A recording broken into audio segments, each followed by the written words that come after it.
The wind came screaming down from the Wyoming mountains with the kind of cruelty that stripped bark from trees and hope from human hearts.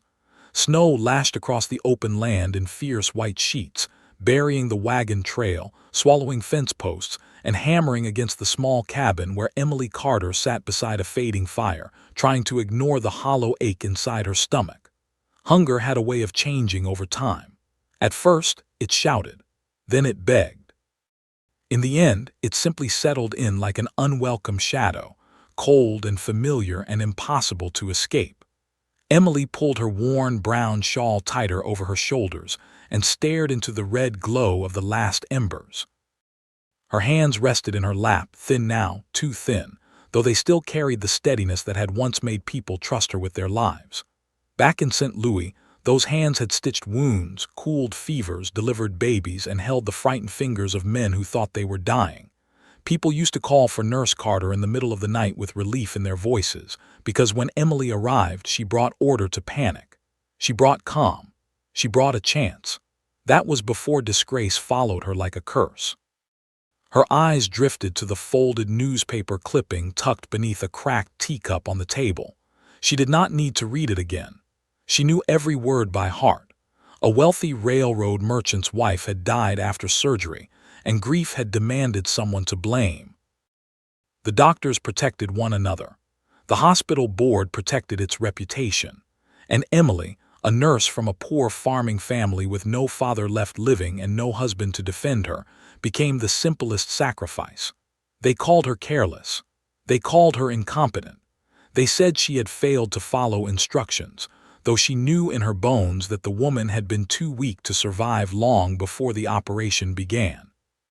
None of that mattered once society decided the truth was less useful than a scandal. No respectable hospital would hire her after that. Her references turned to dust. Doors closed in her face.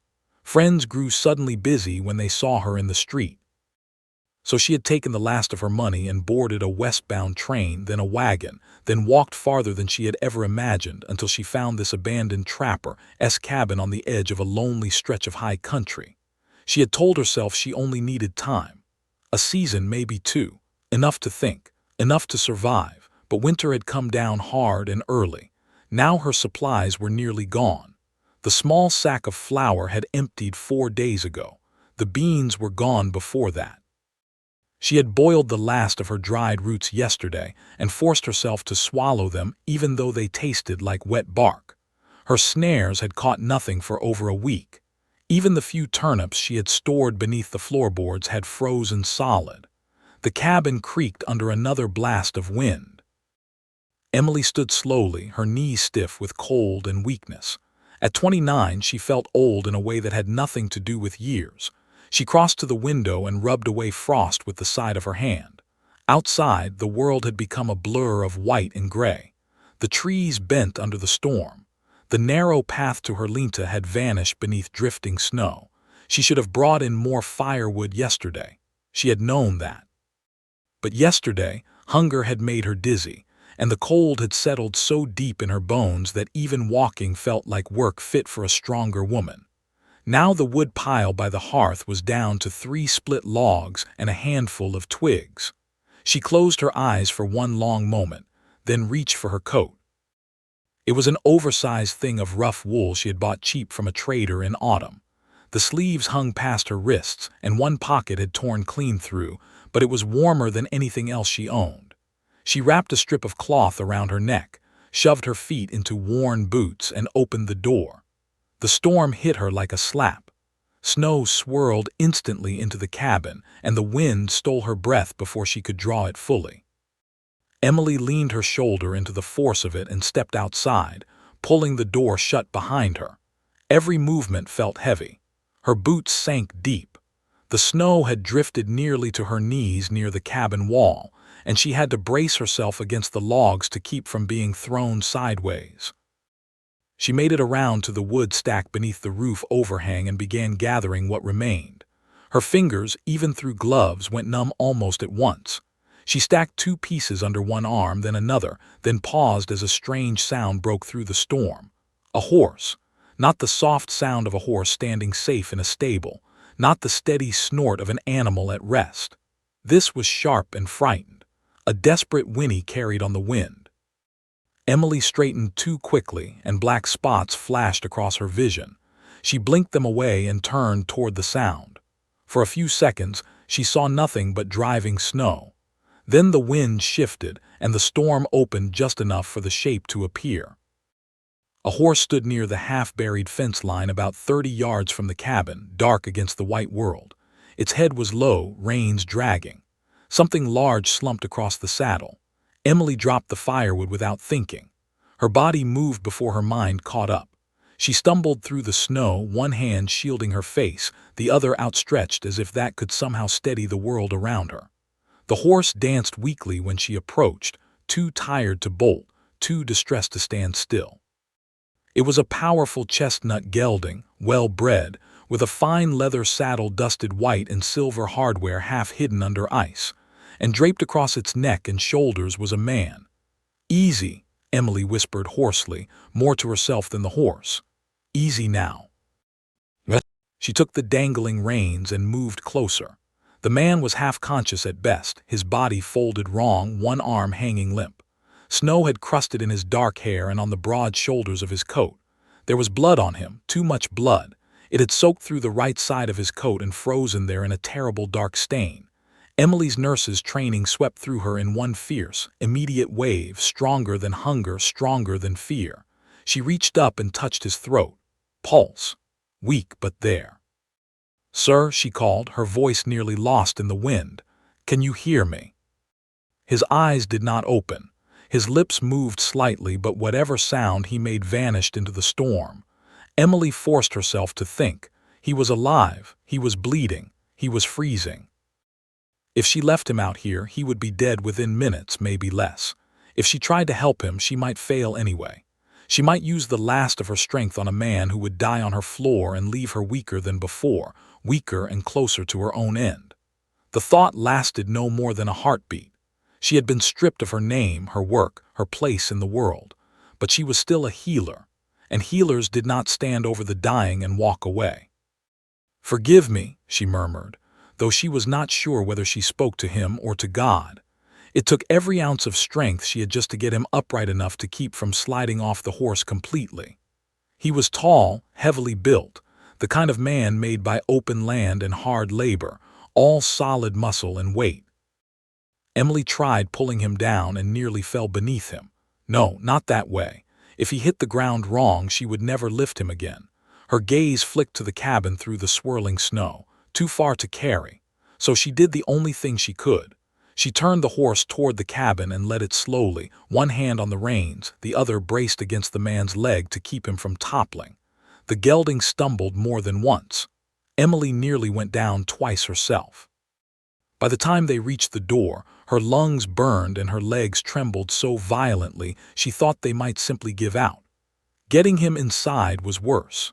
She dragged a chair to the doorway, climbed onto it, and managed to lever his upper body enough to bring him sliding down against her shoulder.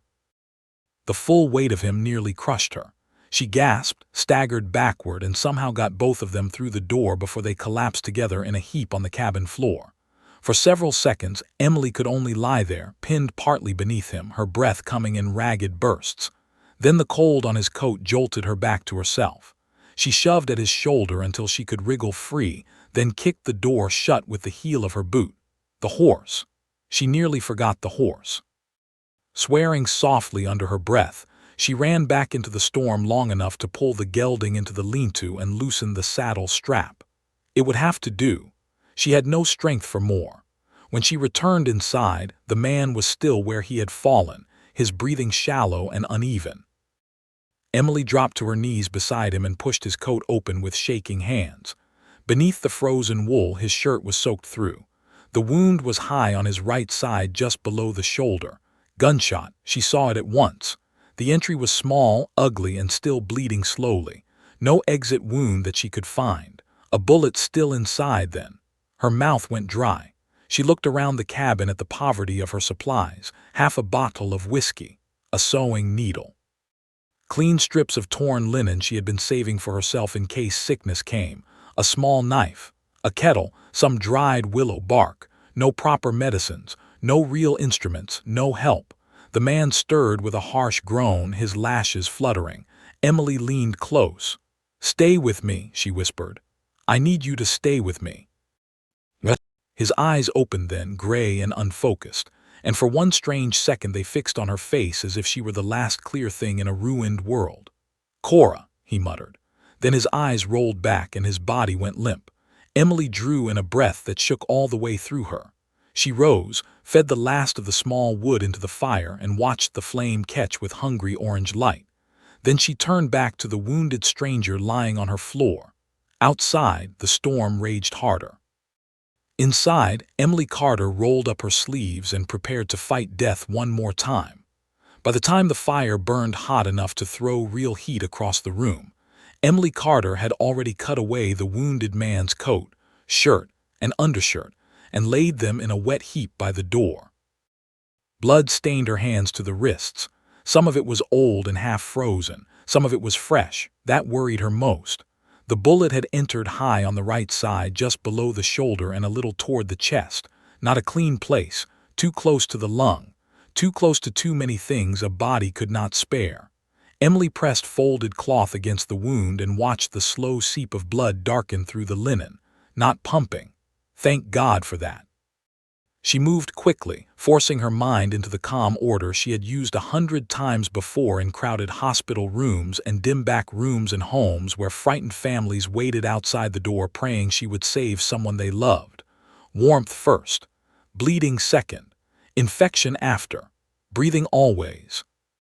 She dragged her narrow rope bed closer to the fire and looked at the man on the floor.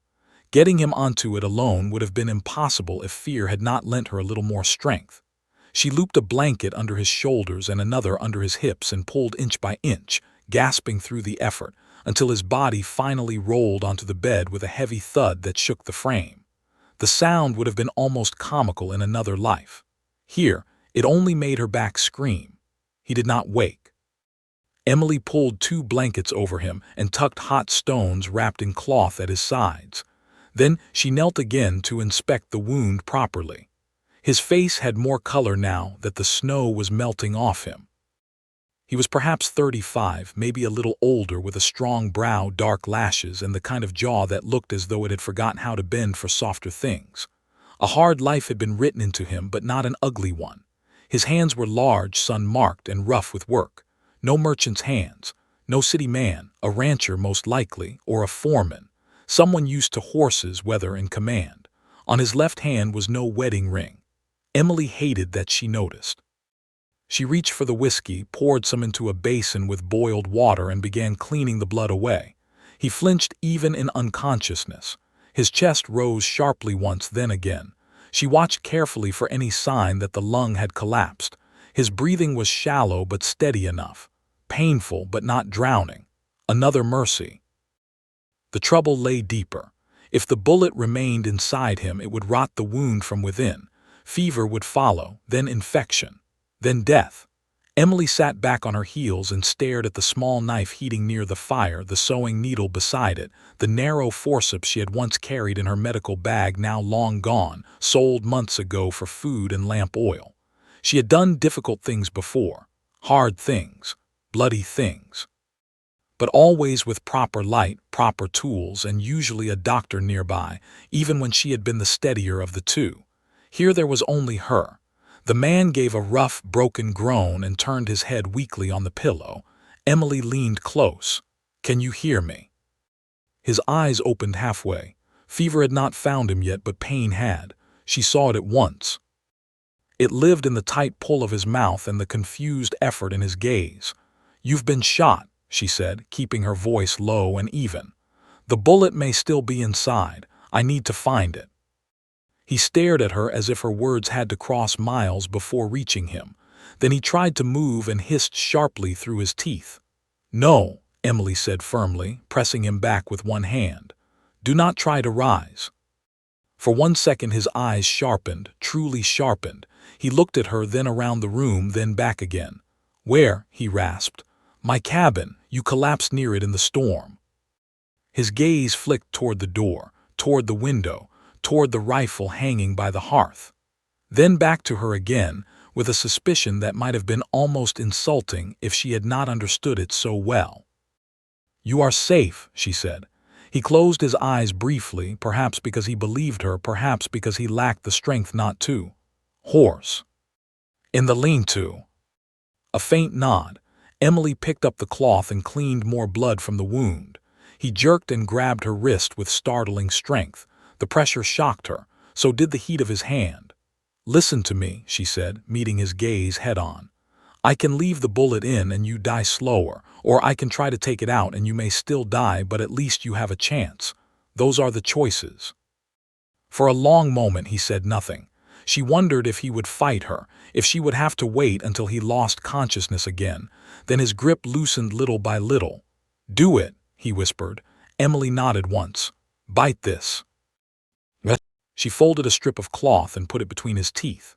Then she put the knife back in the flame, let it heat, and set about the brutal work. There was no elegant way to do such a thing in a freezing cabin with poor tools and failing light. There was only speed and nerve and the memory in her hands that knew how flesh gave way, how to search without cutting too wildly, how to feel for metal hidden in blood and muscle. He made a sound once, low and savage, and his whole body arched under the blankets. She pressed him down with her forearm and kept going. Sweat stood on her brow, though the room remained bitterly cold. Then at last she felt it, the hard scrape of steel against lead. "There you are," she muttered, more fiercely than gently. She worked the bullet loose, and when it came free at last into her palm, she nearly sagged with relief. Fresh blood welled after it, but not with the terrible force she had feared. She packed the wound, stitched what she could, and bandaged him tightly. By the time she finished, her hands were shaking so badly she could barely tie the knot. The man lay pale and drenched in sweat, his chest rising in weak, painful pulls. But he was alive. Emily cleaned the shallow cut on his temple next, then washed her hands in water gone pink and cloudy. Only after that did she allow herself to look properly at what else he had brought with him. His gun belt lay near the bed where she had dropped it. The revolver was expensive, well cared for, and fully loaded. His boots were fine leather, the kind made for a man who could pay for quality. His coat too, though torn now. She checked the pockets and found a leather wallet, a silver watch, and folded papers tied with string. She opened none of them, not because the thought did not tempt her. It did. There might be money in the wallet, enough for flour, beans, coal, oil, coffee, enough to get her through the rest of winter. More than enough, perhaps. The man might never even know. He might die before morning. If he did, who would blame her for taking what the dead no longer needed? Emily stood very still beside the table, the wallet in her hand. Then, with slow care, she set it down beside the watch and the papers and covered them with a clean cloth. "No," she said aloud to the empty room. "Not like that." The words sounded small in the cabin, but they steadied something inside her. She fed more wood into the fire and made willow bark tea in her blackened kettle. When it had cooled enough, she returned to the bedside and lifted his head carefully. "You need this." He was half gone again, but he swallowed after the second try. A little of the tea dribbled down his chin. She wiped it away with the corner of a rag and told herself not to notice how close his face was to hers, how strange it felt to be touching another living soul after months of near silence and hunger and snow. When she finally sat down, the night had deepened beyond the frosted window. The storm still battered the cabin, but with less rage than before. A lantern glowed low on the table. Shadows climbed the walls. The man slept fitfully, one hand curled against the blanket as if even in weakness he meant to hold on to this world by force. Emily must have drifted off in the chair because she woke with a start to the sound of him speaking. At first the words were only broken pieces. Then one name came clear. Luke. A pause. "Get Corey out." Emily was on her feet instantly at his side. His face had flushed dark with fever, too fast, far too fast. She pressed her hand to his forehead and felt the heat there. "No," she whispered. "Not yet, please, not yet." He thrashed once under the blanket and his breath caught roughly. Emily checked the bandage. A spot of blood had bloomed through, but not enough to explain the fever. The wound had begun its fight now. His body against the bullet, against the cold, against whatever long ride had brought him to her door half dead. She dampened a cloth and bathed his face. Easy now, be still. His eyes opened suddenly, but there was no reason in them, only pain and memory. They burned the south barn, he muttered. Took the herd through the canyon. I told him not to trust Doyle. Emily stilled. Doyle. The name meant nothing to her, yet the hatred in his voice made it sound heavy. He tried to rise. She pressed him down again. No. Need to get back, he rasped, though clearly he did not know where he was. Need to stop them. You are not going anywhere. His gaze found her face without truly seeing it. For a moment, he stared at her with a confusion so raw it almost hurt to witness. Then he whispered, Angel. Emily almost laughed, except there was nothing funny in the room. No, she said softly, just your nurse. Something in his expression eased. The tightness left his brow little by little, and he sank back into the pillow. She worked through the rest of the night the way she had worked through so many nights before. 1 hour at a time. Water, tea, fresh cloths, checking his pulse, watching his breathing, changing the bandage when the blood seeped through, keeping the fire alive with wood she could not spare, speaking to him sometimes, though she doubted he heard a word of it. By dawn, the fever had climbed higher. The snow outside had stopped, leaving behind a silence so deep it felt almost holy. Pale light slipped through the window and turned the room blue-gray. Emily rose stiffly from the chair and looked at the man who had become the center of her night. He looked worse in daylight, too pale around the mouth, too hollow under the eyes. Strong men often frightened her more than weak ones when they were badly hurt. Their strength tricked people, made them look safer than they were, right until their bodies gave way all at once. She needed better supplies. She also needed food. Her gaze went to the saddlebags she had brought in from the lean-to after midnight. She had not yet searched them. It had felt too close to theft while he still breathed. But this was no longer curiosity. It was necessity. She opened the first bag carefully. Inside she found jerky, hard biscuits wrapped in cloth, coffee, clean bandages, a tin of salve, and to her stunned relief, a small bottle of laudanum packed among shaving things and cartridges. In the second bag she found extra shirts, a blanket, and papers. One envelope had a name written clearly across the front. Mr. Nathaniel Reed. Silver Creek Ranch. Buffalo Valley, Wyoming Territory. Emily stared at the name for a long second. Nathaniel Reed. Even she had heard it once or twice in town before the snows cut her off. Reed of Silver Creek. A wealthy cattleman, one of the biggest landowners in the valley, a hard man if rumors were to be believed, respected, feared, admired. The kind of man whose loss would not go unnoticed. That changed things. It meant someone might come looking. It also meant whoever shot him might come looking too. Emily turned toward the bed. Nathaniel Reed lay helpless in her cabin, burning with fever, breathing because she had forced life back into him with scraps and stubbornness. Whatever danger rode behind his name had now crossed her threshold too. Her stomach tightened. Then the jerky smell reached her, smoky and rich, and she felt suddenly dizzy. She sat down hard on the stool and stared at the food in her lap. For one ugly second, shame and hunger fought inside her. She wanted to devour all of it, every bite, every crumb, to eat until the shaking stopped and the aching emptiness went quiet. Instead, she broke off a small piece, chewed slowly, and made herself stop after 2 bites. The rest she wrapped again. When she looked up, Nathaniel's eyes were open. This time there was sense in them. Weak sense, wary sense, but real. He watched her from the bed, gray eyes clouded by pain yet sharp enough to understand more than she wished. You should eat, he said hoarsely. Emily went still. He looked from her face to the food in her hand and then to the clean cloth covering his belongings on the table. Understanding passed silently between them. I took out the bullet, she said, because it seemed easier than answering anything else.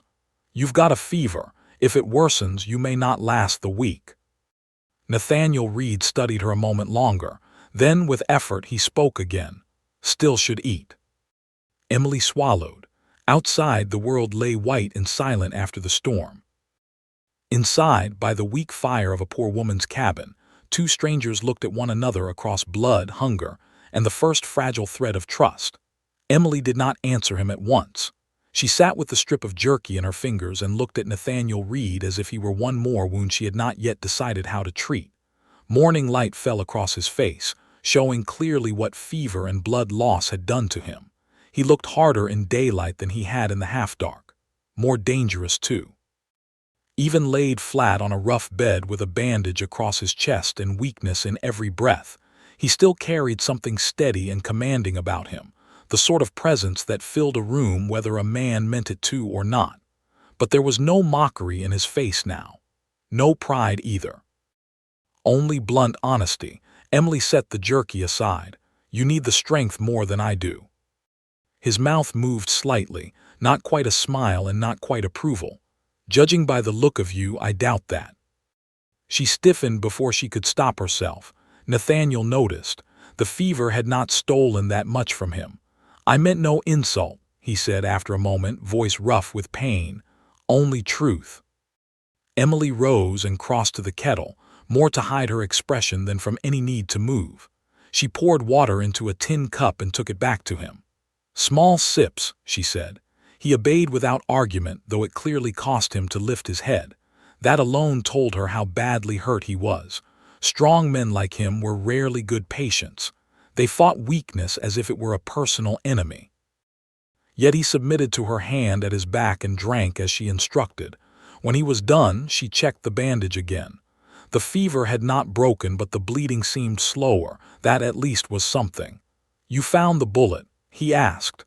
"Yes." "And the horse?" "Alive, tired but sound." A faint breath left him, close to relief. "Good horse." "I noticed." He let his head fall back to the pillow. Silence stretched between them, thin but not empty. Emily could feel questions waiting on both sides of it. Who are you? Who shot you? Why were you riding through the mountains half dead in a blizzard? Why does a man with wealth and reputation end up on the floor of a starving nurse's cabin? At last Nathaniel spoke first. "What's your name?" "Emily Carter." "Nurse?"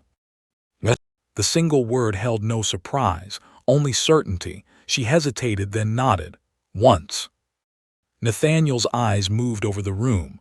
The patched curtains, the poor firewood, the careful neatness of poverty, then back to her face.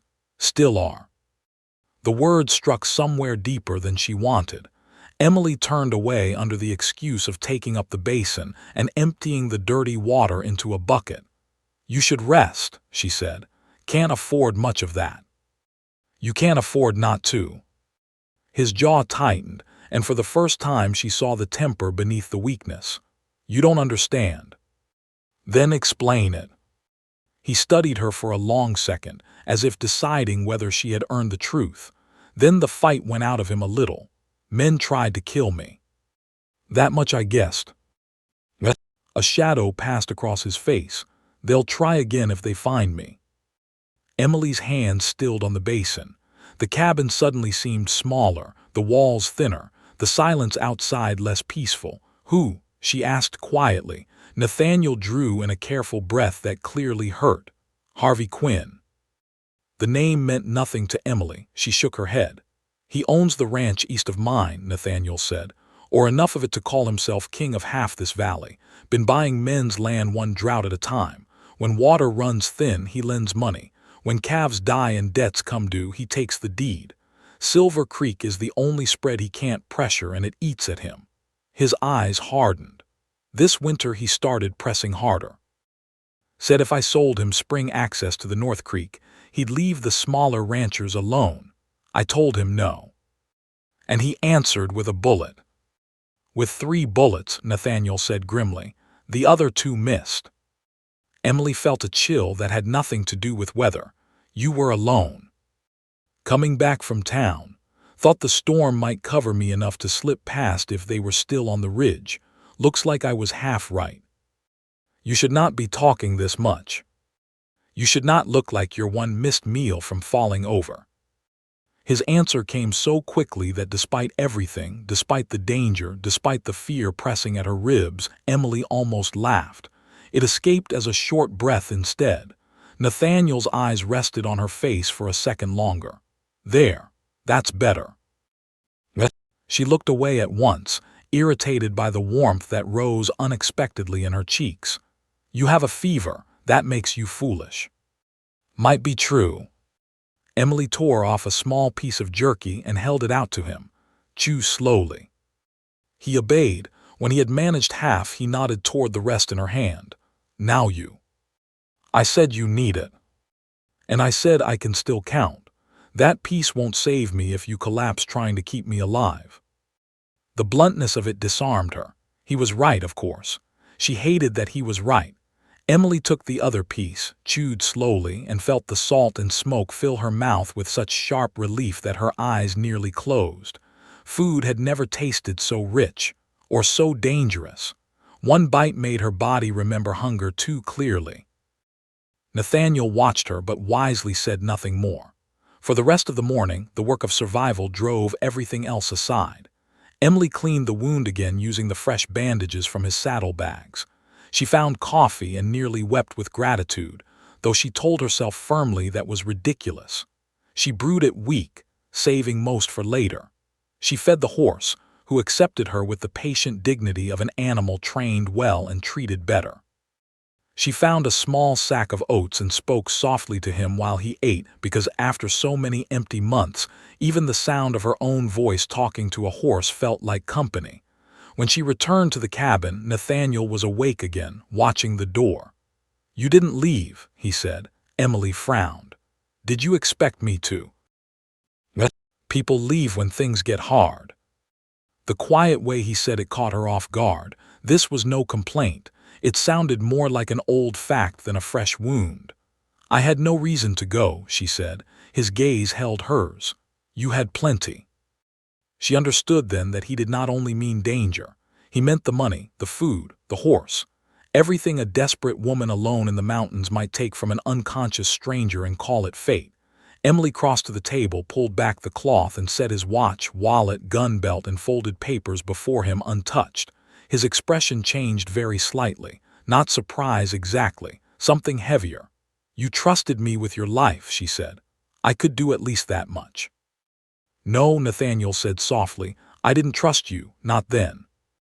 I was barely conscious. The honesty might have stung if it had not also felt fair. He looked at the untouched things on the table and then back at her. Seems I should have. Emily lowered her eyes and busied herself folding cloths that did not need folding. By noon his fever worsened. It came on fast, burning through the little ground he had gained. His skin grew too hot, his pulse raced. The wound, though clean, had begun to redden along the edges. Emily knew all the signs. Infection was creeping in despite everything she had done. She mixed willow bark, laudanum, and hot water, measuring carefully. Too little would not help him. Too much might stop his breathing altogether. She sat beside him and eased the cup to his lips. You've done this before, Nathaniel muttered through half-awareness. Yes. Many times. Enough. Then why are you here? The question landed harder than she expected. Emily's hand paused for the smallest second. Drink, she said. He did, but when the cup was empty, he caught her wrist again. This time not with strength, with intent. Why are you in a place like this, Emily Carter? She should have pulled away. Should have said it was none of his concern. Should have remembered that he was a stranger with trouble tied to his name and danger following at his heels. Instead, perhaps because hunger had worn her thin, perhaps because isolation had made silence too heavy, perhaps because his eyes were clear even through pain, she answered. Because St. Louis had no more use for me. His grip loosened but did not fall away. A patient died, she said. A woman from a rich family. The doctors made mistakes. I warned them she was weaker than they believed, that the surgery should wait. But after she died, they needed someone lower than themselves to carry the blame. Her mouth felt dry, though she forced the words out steadily. I was convenient. Nathaniel was silent. Emily let out one breath and kept going because now that the door had opened, the words seemed unwilling to stay shut. They called it negligence, said I failed her. By the time the story reached the newspapers, I had become the whole cause of it. No one cared for truth after that. They cared for scandal. One nurse blamed. One board protected. One wealthy family satisfied.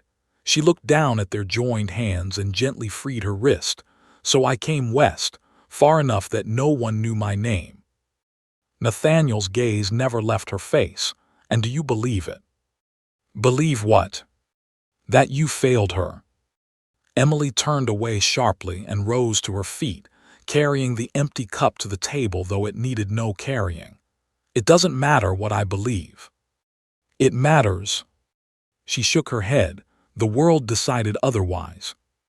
The world is often run by cowards. She looked back at him then, at the man half broken in her bed, speaking with quiet certainty as if facts ought to bend before what was right. You know nothing about it, she said. I know enough to judge what I see. And what is that? Nathaniel's answer came slowly, but not because he doubted it. I see a woman starving in a mountain cabin who still used her last strength to drag a bleeding stranger in from the snow. I see a nurse with no medicine worth naming who cut a bullet out of me with steadier hands than most surgeons I've met. I see a person who could have taken everything I own and did not touch a cent. His gray eyes held hers. That does not sound like negligence to me. The room went very still. Emily could hear the soft crack of the fire, the wind slipping over the roof, the horse shifting outside in the lean-to. For a long moment she could not trust herself to speak. It had been so long since anyone had looked at her and seen more than disgrace that she had almost forgotten how much such a thing could hurt, or heal. You should save your strength, she said at last, and hated how unsteady her voice sounded. Nathaniel let her retreat into the safety of duty. By late afternoon the fever turned dangerous. He drifted in and out of delirium, muttering names she did not know. Luke, Ben, Clara. Once he cursed Quinn with such raw hatred that Emily stepped back from the bed in spite of herself. Another time he spoke so gently to someone called Daisy that she wondered if it had been a sister, a daughter, a sweetheart, or perhaps just a horse from long ago. There was a deep loneliness in some men's fever talk. In his, she heard responsibility, guilt, love sharpened by loss. At sunset the crisis came. Nathaniel's breathing changed first, too fast, too shallow. Then he began shivering so hard the bed frame shook. Emily checked the wound and found the bandage damp, not with blood this time, but with the hot seep of infection. She acted at once. Fresh water, fresh packing, more willow bark, less laudanum now. She needed his body to fight, not sink. Hours passed without shape or mercy. She worked until her own arms trembled. She fed the fire with wood she could not spare. She cooled his skin, forced drops of water into his mouth, whispered to him when he fought the fever. Once, near midnight, his eyes opened wide and truly saw her for the briefest second. Don't let him take it, he said. Take what? The creek. His hand closed desperately around hers. If Quinn gets the North Creek, he'll own every family from here to Miller's Pass. They'll lose everything. Then the fever pulled him away again. Emily sat frozen beside the bed. So that was it. This was more than a feud between rich men. Water, land, power, families caught in the middle. Her gaze drifted to the papers on the table, the ones she had not read. Suddenly they seemed less like private property and more like a map to the storm he had carried into her life. She held out against the urge until another hour passed and Nathaniel worsened again. Then, with guilt heavy but necessity heavier, she untied the folded documents. There were letters, ranch accounts, land maps, a water agreement with 3 smaller holdings downstream, notes in a blunt masculine hand, and one recent letter from a lawyer in town warning Nathaniel Reed that Harvey Quinn had been petitioning the territorial judge to review water access at the North Creek under emergency drought conditions. The language was smooth, legal, rotten. Emily read every page twice. When she looked back at the bed, Nathaniel was half-conscious, eyes slitted open. She expected anger, accusation. Instead, he asked only one thing: understand now. Emily set the papers down slowly. Yes. Quinn was not only after a wealthy rancher's land. He was after control of the valley itself. And if Nathaniel died out here, Quinn would almost certainly get it. That knowledge settled over her with a strange, quiet force. It should have made her want to run. Instead, it made something old and stubborn rise up in her chest. "No," she said softly, more to herself than to him. "You don't get to die here." Nathaniel's mouth moved as if he wanted to answer, but sleep dragged him down again. Emily banked the fire and sat beside him through the deepest part of the night.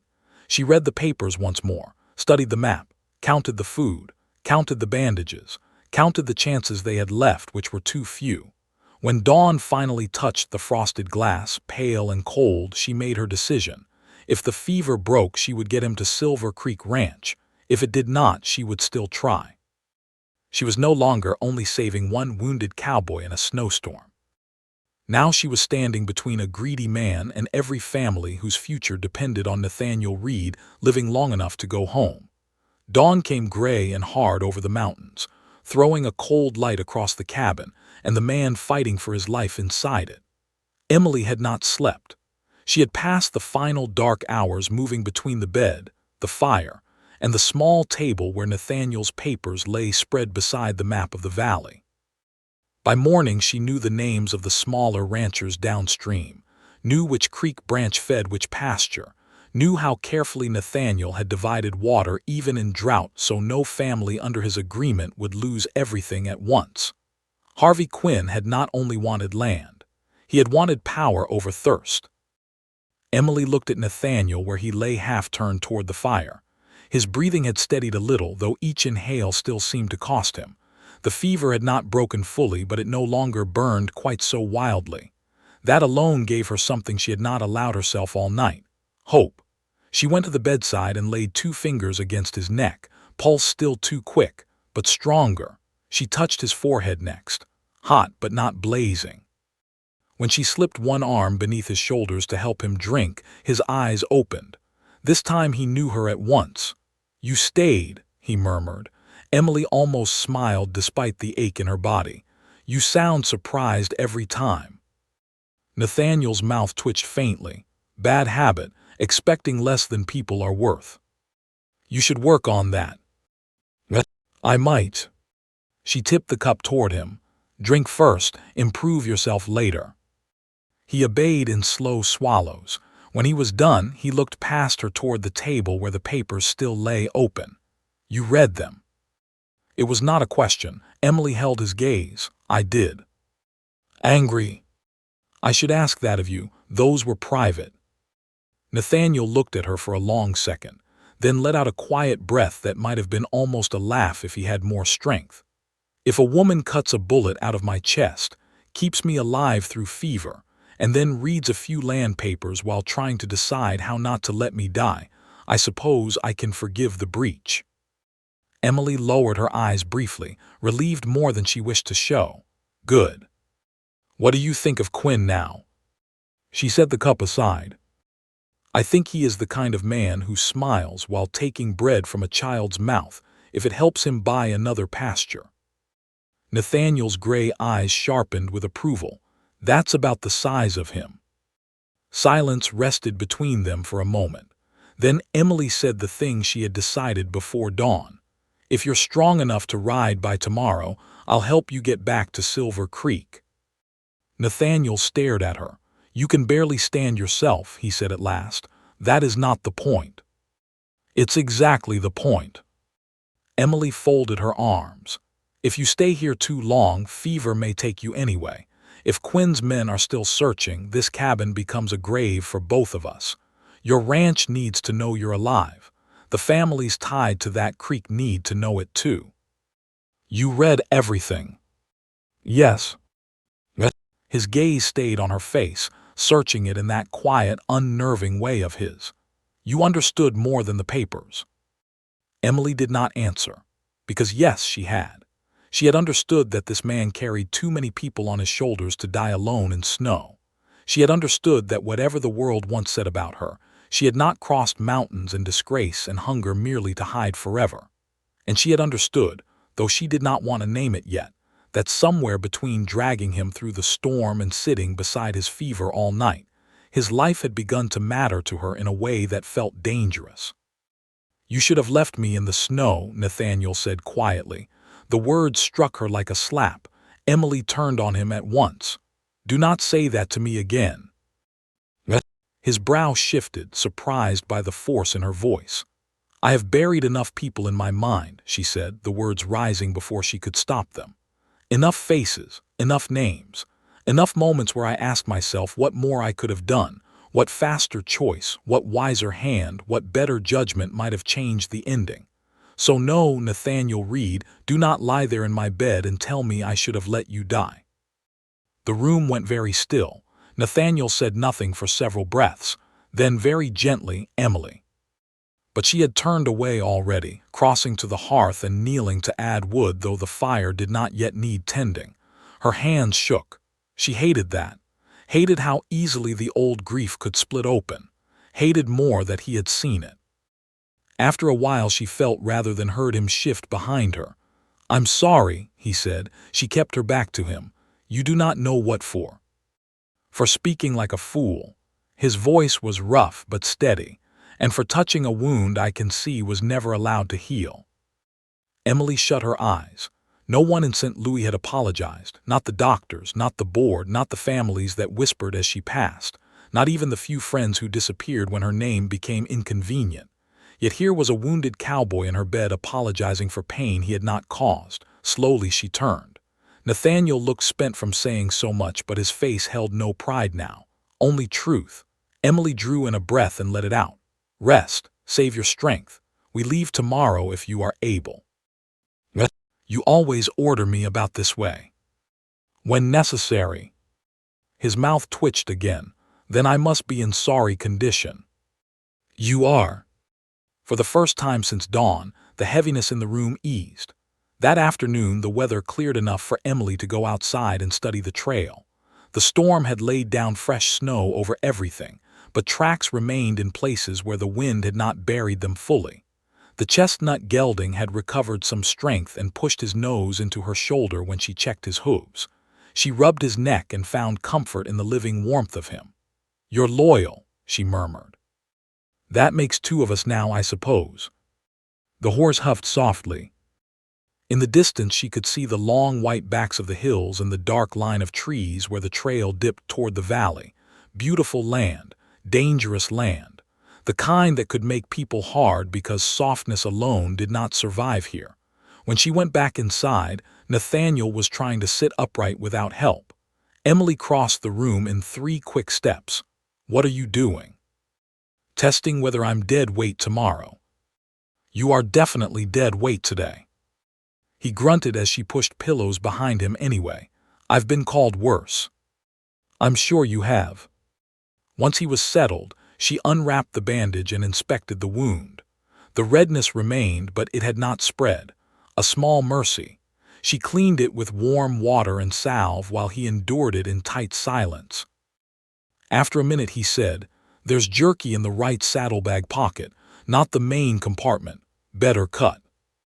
Emily paused. "I already found some." That was the tough kind for ranch hands.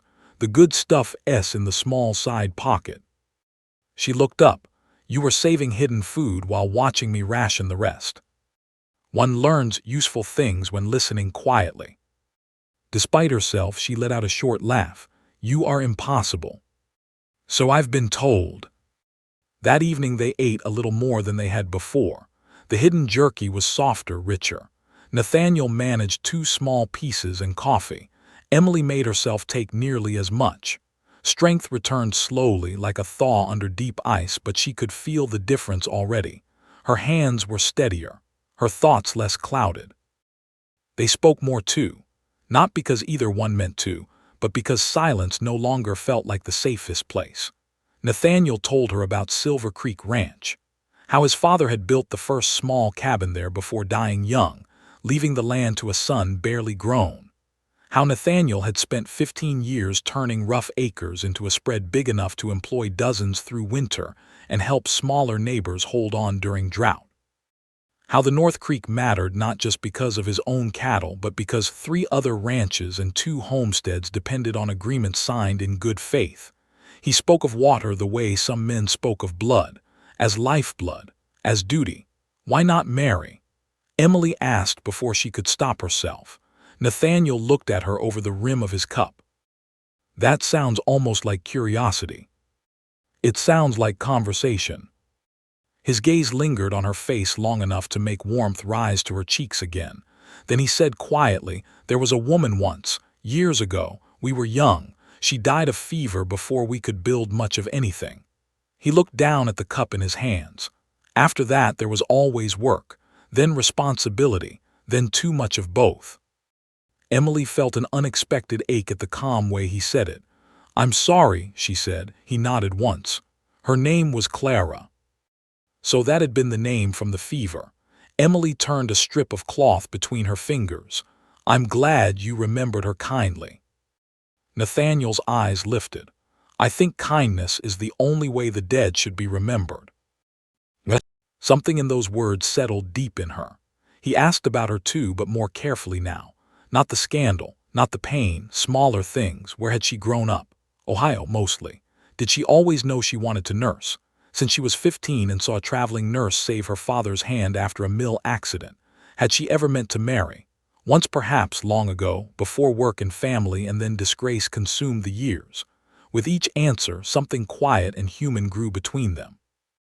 Not yet safety, not yet belonging, but recognition. Two tired souls looking across hardship and seeing not ruin but endurance. Night came softer than the night before. The wind had lowered. Snow tapped lightly against the window now and then, but the wild heart of the storm was gone. Emily banked the fire and prepared a place for herself in the chair again. Nathaniel watched her in the dim glow. "Take the bed." She almost laughed. "And put you on the floor with a bullet wound. You've had no proper rest in days, likely longer. And you have an infection in your shoulder." "I'll survive." "That remains to be seen." He studied her a moment. Stubborn woman. Emily pulled the shawl tighter around herself. Stubborn man. A shadow of a smile crossed his face. Then it faded and his expression grew serious. "If we leave tomorrow," he said, "there's a chance we ride into trouble." "I know.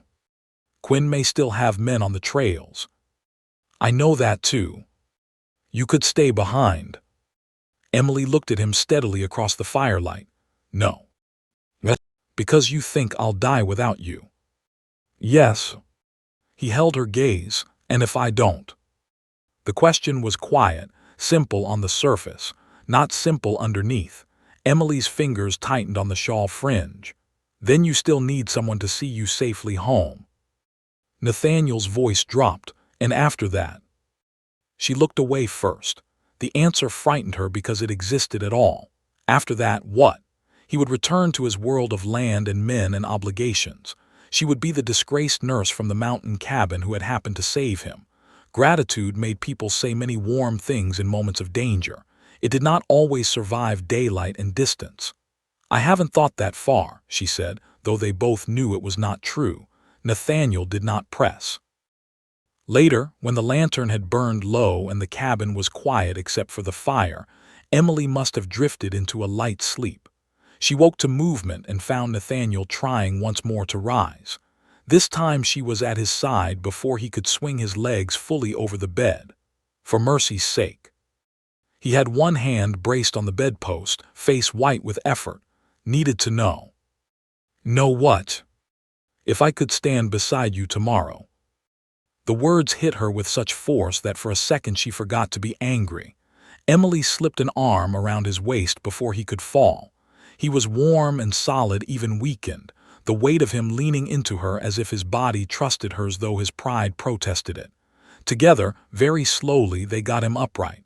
He swayed. "I hate this," he muttered. "I had guessed." He gave one weak huff of breath that might have been laughter. Then his knees threatened to buckle and his free hand caught at her shoulder. Emily held on harder. They were suddenly too close, close enough that she could feel the heat of his skin through his shirt, close enough to see the strain in his eyes and the stubborn will beneath it. "Enough," she whispered. Nathaniel looked down at her. In the firelight his face had lost all hardness. What remained was exhaustion, honesty, and something else she was not ready to name. Emily. Just her name, nothing more. Yet the way he said it made her heart stumble. She helped him back to bed in silence. When he was settled again, she adjusted the blanket and made herself step away. Her hands were not as steady as she wanted them to be. "You proved your point," she said, too briskly. "Did I?" "Yes, you can stand." She paused for almost half a minute. A faint smile touched his mouth. "Cruel nurse. Live longer and I may improve." He grew quiet then, watching her as she returned to the chair. After a while he said, "When this is over, I want you to come to Silver Creek as more than the woman who dragged me in from the snow."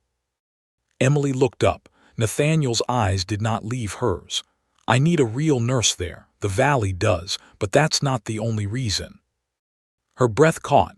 He seemed to realize suddenly how far he had gone and gave a small shake of his head, careful of the pain. "No, leave it. Tomorrow first. Home first. Then the rest." Emily could not trust herself with words, so she only nodded.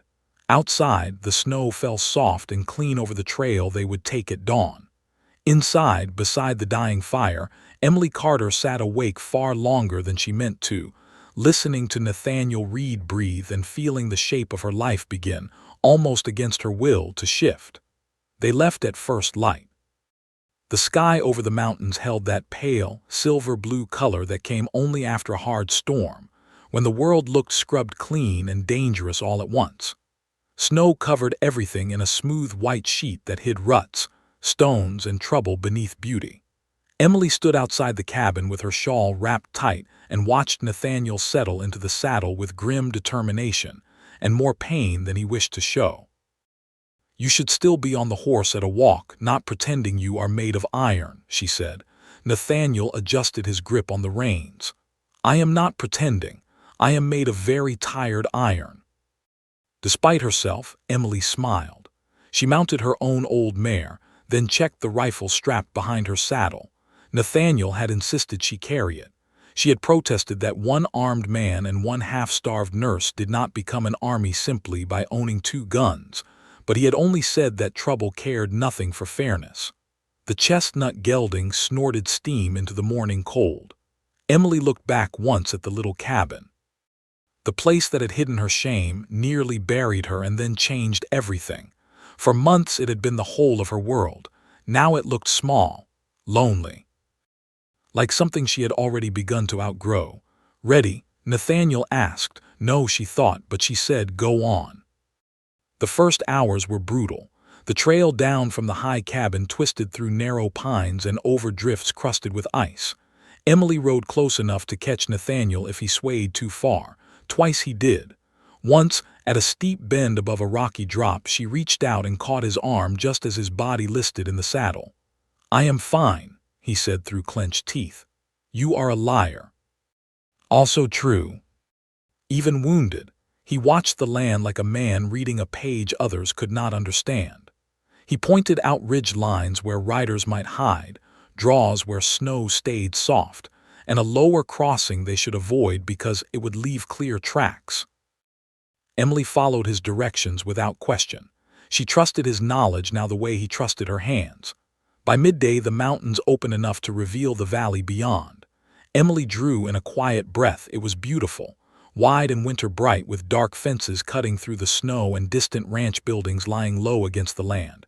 But even from that height she could see something wrong near the center of the valley. Smoke. Not the peaceful smoke of cook fires. Too much. Too dark. Nathaniel saw it too. His whole body changed.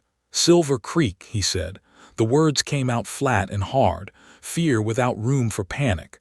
"Could be a burn pile," Emily said, though she did not believe it. "Not at this hour." He urged the gelding faster. Emily followed at once, every pulse of her heart pounding with the same thought. Please let them be in time. Please let someone still be alive to save. The last 2 miles were chaos.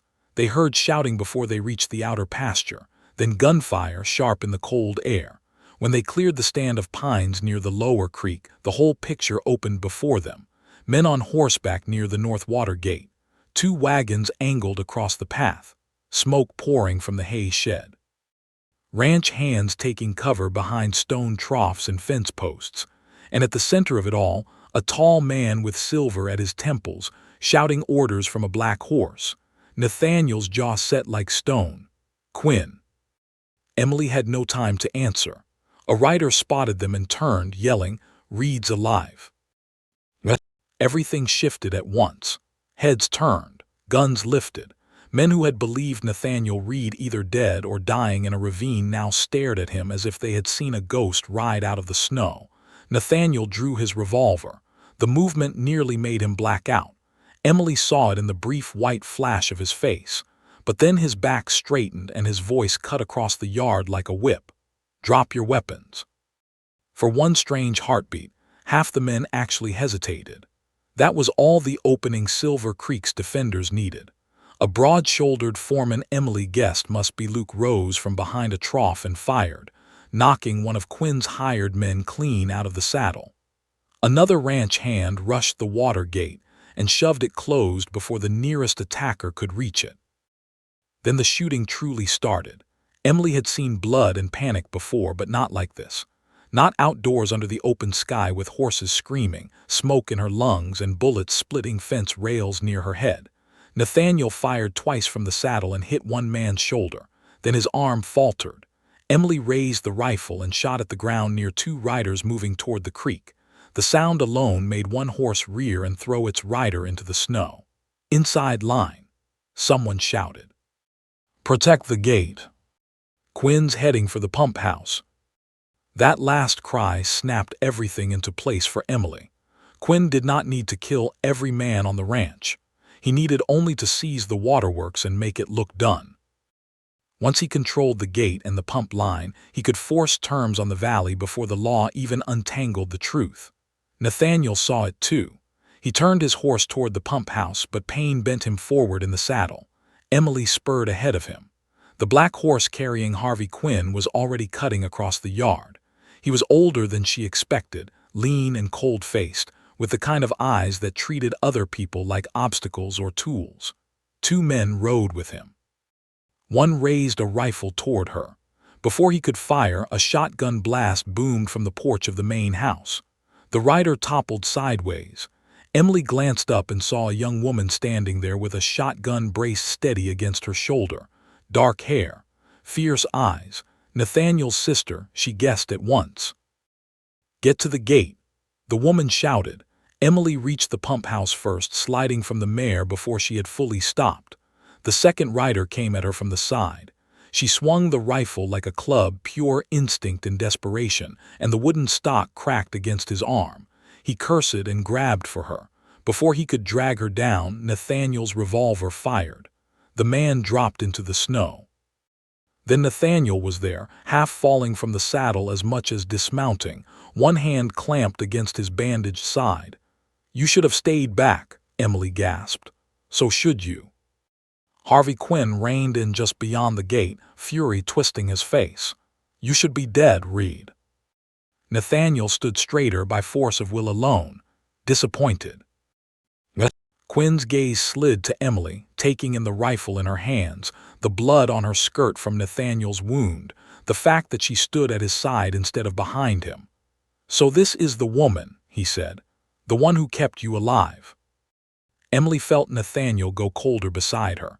Quinn smiled without warmth. "Do you know what he is, miss? A rich fool who lets weak men drink from his stream until none of them can survive. When I run this valley, it will at least be efficient." "No," Emily said before Nathaniel could answer. "When you run a valley, people starve in a better organized way." Quinn's eyes narrowed. For a second Emily thought he might laugh. Instead he reached slowly for his gun. Everything happened at once. Nathaniel moved first, but the motion tore something inside him. Emily heard his sharp intake of pain. Quinn fired. The bullet missed Nathaniel by inches and struck the pump house frame. Nathaniel's return shot went wide. Then the young woman from the porch shouted, "Marshal." Riders came over the ridge from the east. 4 men with federal badges on heavy coats, and behind them 2 more wagons carrying townsmen Emily did not know but who looked very ready to choose a side. Quinn's face changed. Fear. Real fear. The marshal rode straight into the yard with a rifle across his lap and a voice like gravel. "Harvey Quinn, drop the weapon." Quinn hesitated too long. The foreman Luke and two ranch hands had already circled behind him.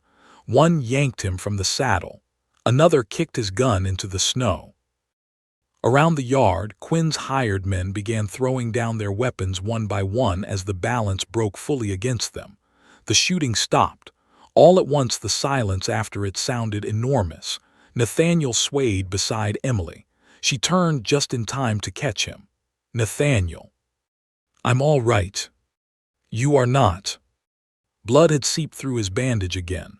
The world rushed back in fragments after that. The marshal questioning men. Ranch hands dragging buckets to the smoking shed. Horses being caught. The young woman from the porch running toward them, shotgun forgotten, terror plain on her face. "Nate." She reached them and stopped dead when she saw how much blood marked his shirt. Then her gaze flew to Emily. Fast, sharp, assessing.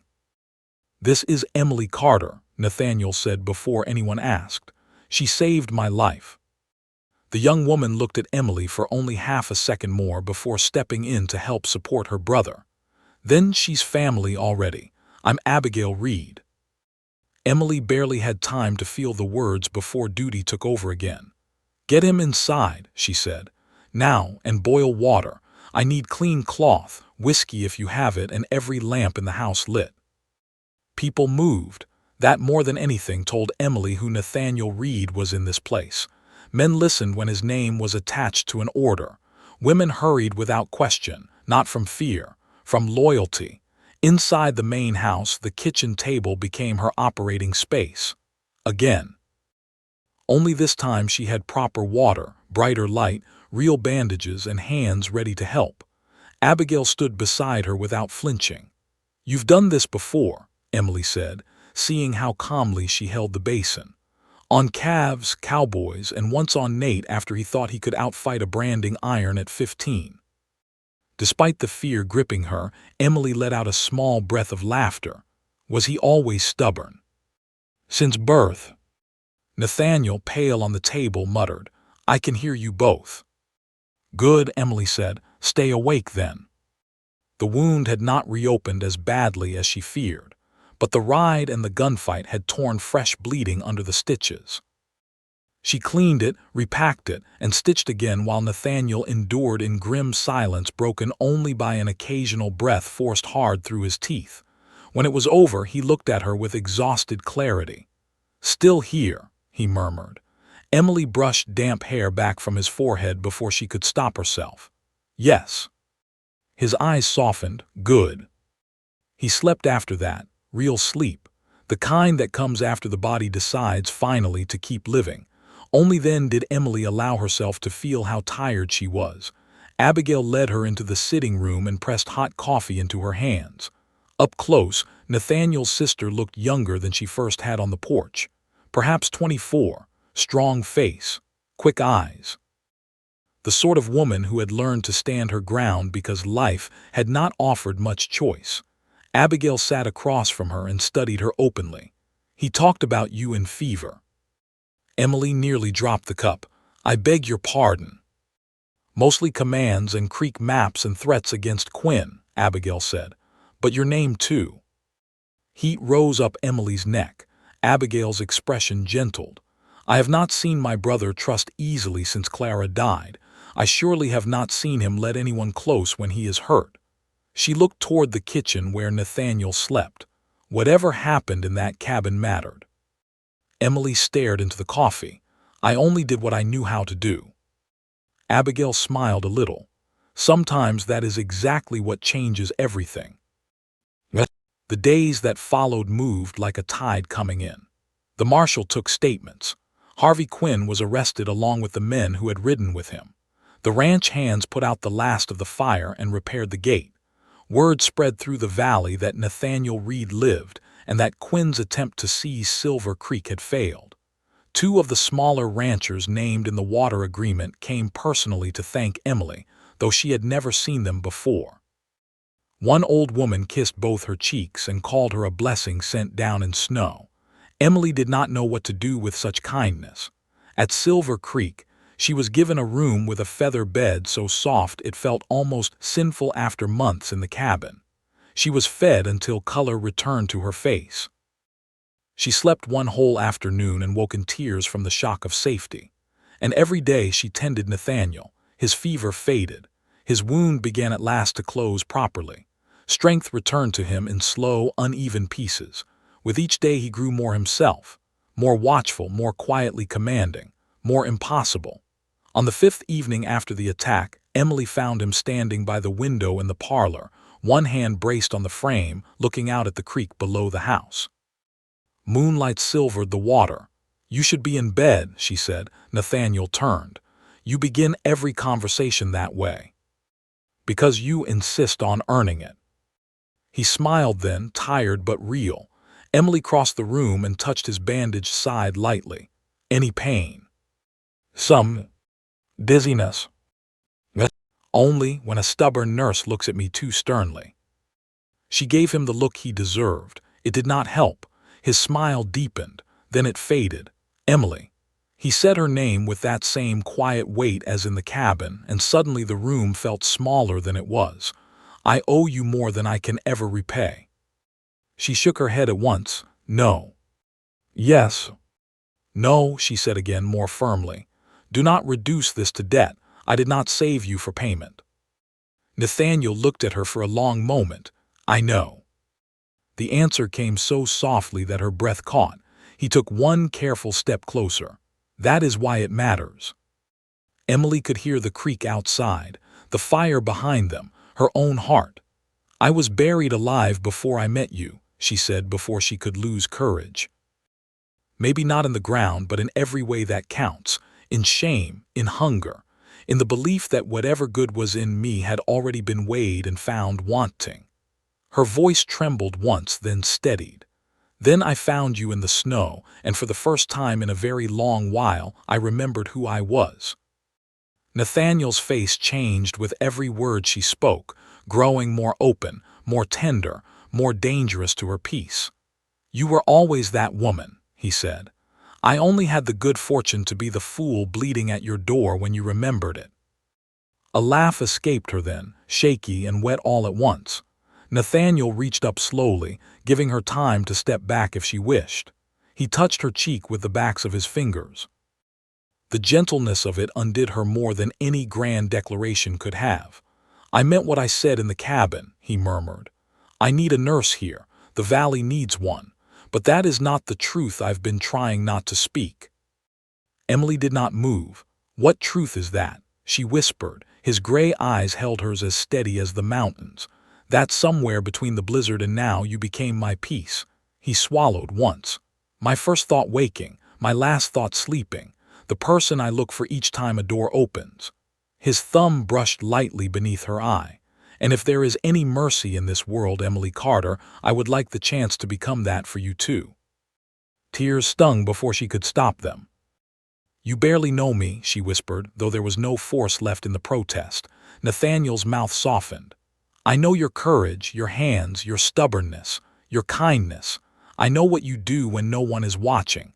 That tells me more than most courtships ever could." Emily let out one unsteady breath. Then she rose onto her toes and kissed him. It was not polished, not careful. It was the kiss of a woman who had gone hungry too long in more ways than one. Nathaniel made a rough sound low in his throat and gathered her gently, so gently, as if she were something wild he did not wish to frighten away. When they parted, his forehead rested against hers. "Well," he murmured, breath uneven. "That answered something." Emily laughed through tears. "You are still impossible." "And yet you kissed me." "Poor judgment," she said, clearly. But neither of them moved away. Spring came early that year. Snow melted off the lower fields. The creek ran fuller. Calves were born. Men repaired fences. The valley breathed again. Under the marshal's investigation, Harvey Quinn lost not only his freedom but much of his hold over the land he had tried to choke into obedience.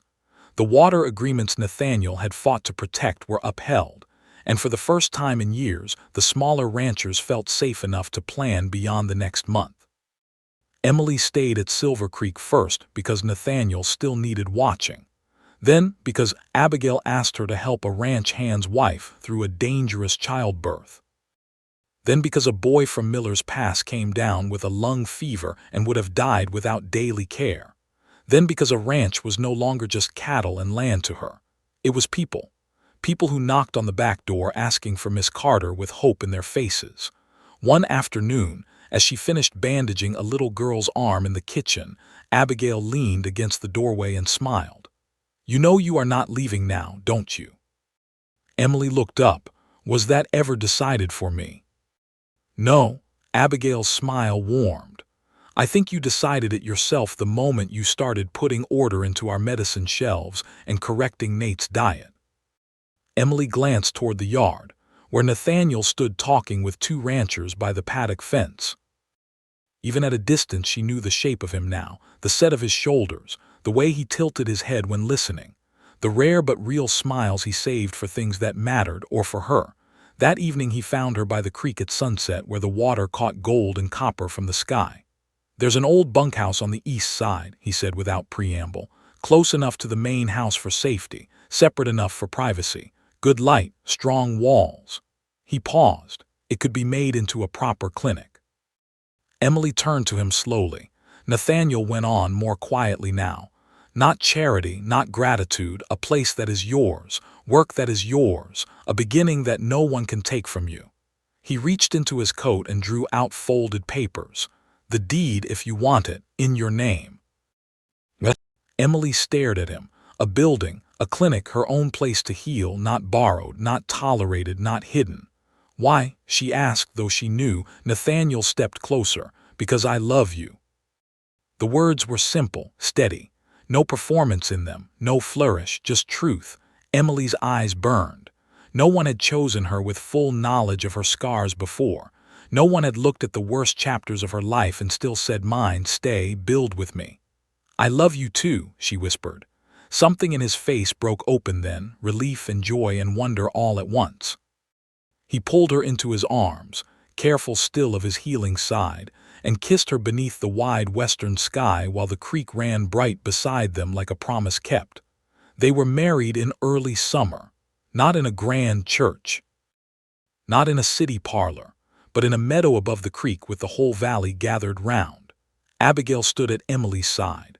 Luke stood with Nathaniel. Ranch wives brought flowers. Children ran laughing through the grass. Even the old mare from the cabin pasture grazed nearby as if she too had come to witness the thing.